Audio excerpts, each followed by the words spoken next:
Beast Wars Season 2, Episode 5, Maximal No More.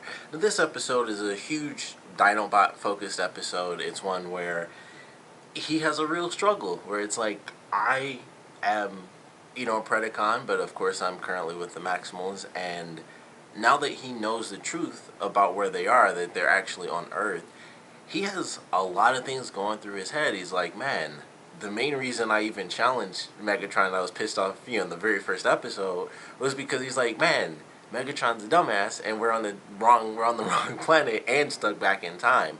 So he realizes that he was wrong and Megatron might actually win because he gets some more information from the golden discs, and he decides, I'm actually going to go back to being a Predacon. Like, I will actually rejoin my comrades because I do feel that Megatron is going to win. And also, I don't know if I want to really betray my heritage as much as I thought. Because before it was like, oh, well, I'm just fighting this guy. I just betrayed, the couple of, Predacons that I'm with now. But now that he knows that they really are on Earth and that they could change history, it's a little different. It's not just, oh, he's going against current Predacons. He's going against, his lineage of, Decepticons as well as Predacons. And it was pretty cool. It was fairly simple. It starts off and, he and Rat Trap are on this mission together, and it's kind of silly, but he's riding on Rat Trap because Rat Trap has wheels now, so it's like, well, rather than him walking and Rat Trap, like, shooting off, because he's like a hot rod now, he just rides on him, so he's like giant Dinobot, just like, basically he looks like this the whole time, and he's just riding on Rat Trap. And they end up getting attacked, and they get separated, and as things kind of continue on, Dinobot decides that he's going to actually become a part of the Predacons. And, he joins them, he has a battle with Scorponok, just whoops him up, he gets destroyed. It was a pretty funny battle, too, because he decides that he'd join the Predacons, and everybody's like, oh, they have like a scene where everybody reacts like, oh, like he wants to be with us, like everyone's surprised.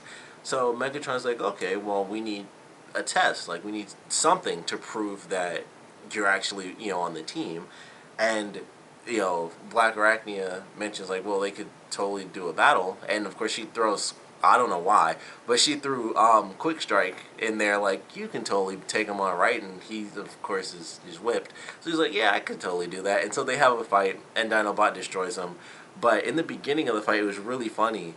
Quick Strike, he was in his, like, maximized form, and it was so funny because he shot at Dinobot, and Dinobot, like, dodged the blast, and it hit both Black Arachnia and Tarantulas, and I don't know why they chose both the spider characters, but I just thought that was funny. Like, they both just got hit. They're, like, everyone's standing in a circle, and when Dinobot dodged, it was just like, boom, boom, and they got blasted into the rocks, and I was like, that was just really funny, and it just happened to be both the, Arachnid characters. So, have a cool little fight, Quick Strike gets beat up, and Megatron says, all right, I'll accept you as a part of the team. He initially tells him to destroy Quick Strike, but Dinobot says he's actually a skilled fighter. Under my tutelage, he can actually be an even better fighter and, be an even greater cost to the team. So Megatron says, you're right. He lets him live.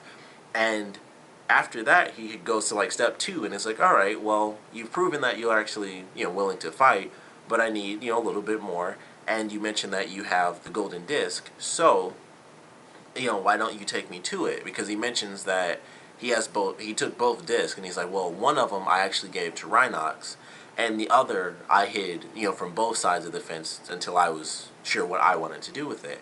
And so Megatron says, like, well, I want it right now. And he's like, I want it. He's like, I'll give it to you tomorrow. He's like, no, that's not really good enough. I want it right now. So he basically, like, they don't show this, but Rat Trap, through this whole episode, he still thinks like, oh man, we got separated and, they took Dinobot. So he's looking for him, and he's kind of out looking on his own, and he finally gets in touch with Optimus, like, hey, I might need a bit of backup. And he's going around, he's like, man, I don't know how I'm going to find this guy. And then he looks up in the sky, and basically it's just Megatron in his T-Rex form, his beast mode, and he's just got Dinobot in his claws, and he's just flying through the air. He's like, oh, sweet, like, what luck. So he, tracks him down to, like, this tower, which is where Dinobot hit the golden disc, and he has Optimus kind of hone in on his coordinates. And so he goes, he gets there, and he's like, man, I'm glad I found you. I showed up just in time. and Dinobot, or it was like, they go through the whole thing, and Megatron gets the disc, and he's, of course, Megatron, so he's actually about to kill Dinobot, and that's when Rat Trap shoots him, and he's like, man, I show up just in time, and then Dinobot was like, as usual, you're wrong, and he shoots Rat Trap. So, of course, the final test comes in, and it's like, you have to destroy Rat Trap. Like, that's the final test. Like, you did the battle, which really meant nothing as far as I was concerned. I was like, them fighting means nothing. But he did give him the golden disc, and it's like, alright, well, this is the final, this is truly the final test, is to actually kill a Maximal. And he has him down, like, Rat Trap is knocked down already, and he has this blade, and he's standing over him, and he can't do it.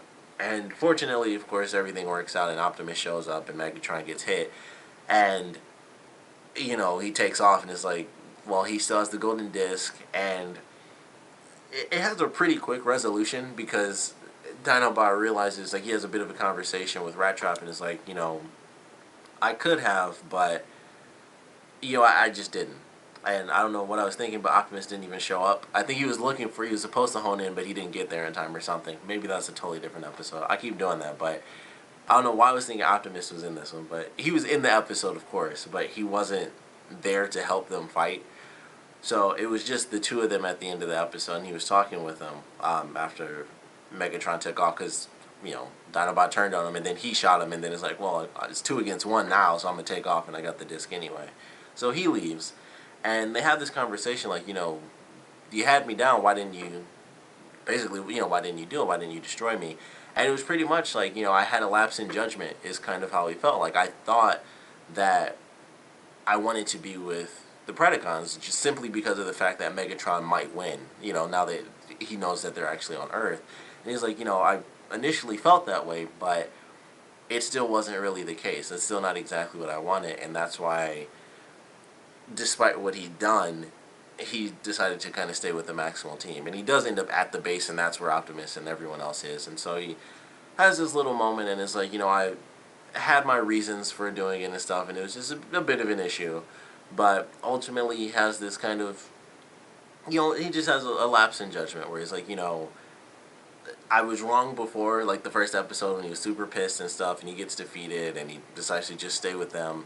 And now that things have changed, he had that lapse, like, man, I think Megatron might actually be the winner. And it just got really crazy for him in this episode. But it was certainly a fun episode. And like I said, a fairly quick resolution. He basically went through kind of, honestly, it's kind of some typical paces. Like, if you watch a lot of shows where it's like, oh, this character has been on both sides of the fence, and then they have that moment where they decide to go bad again, and then the ultimate test, and it's like, well, they decide not to. So it was kind of typical, and maybe it wasn't as typical at the time. I know it had been done even before that. I know for sure it's been done, but especially after all this time, it's like, okay, well, I've certainly seen that happen a ton of different times in a lot of animated series and just things geared towards kids, where it's like good side and bad side. There's always that anti-hero character who's just kind of riding the line. So I've certainly seen this type of story a million times, but it was still enjoyable. It was still a good episode. Plus, it actually had way more weight than most of those episodes do, where it's like, oh, I'm going to join my old, the bad guy team again, and then, never mind, I'll stay with the good guys. This actually had it where he did that, and he gave Megatron the golden disc. So that's not like, oh, I flipped teams and then I flipped back and it's fine. It's like, no, he flipped teams and he gave them back a huge part of, this series. And he's like, here you go. So now both sides have a golden disc. So it wasn't just one of those flip-floppy things. They actually had them, like, flip-flop, and it was still actually integral to the rest of the series, because now both sides have a golden disc again. And that's a really big deal. So I love the fact that even though it's a fairly simple story, it was at least done where one element of it actually made a huge difference that could impact, the rest of the series, or at least the season. I don't know how far the whole golden disc thing is going, but I was like, alright, I at least like that. Like, even if it's generic, that is something that is a huge deal that gives this episode way more weight than it would normally have, where it's like, oh, he just turned for a minute, and then he turned back at the end. It was like, it actually has value to the rest of the series. So I actually loved that, and it was still good. It was a cool Dinobot focused episode. But, of course, if you guys have any comments, please put them down in the comment section below. And as always, thanks for watching.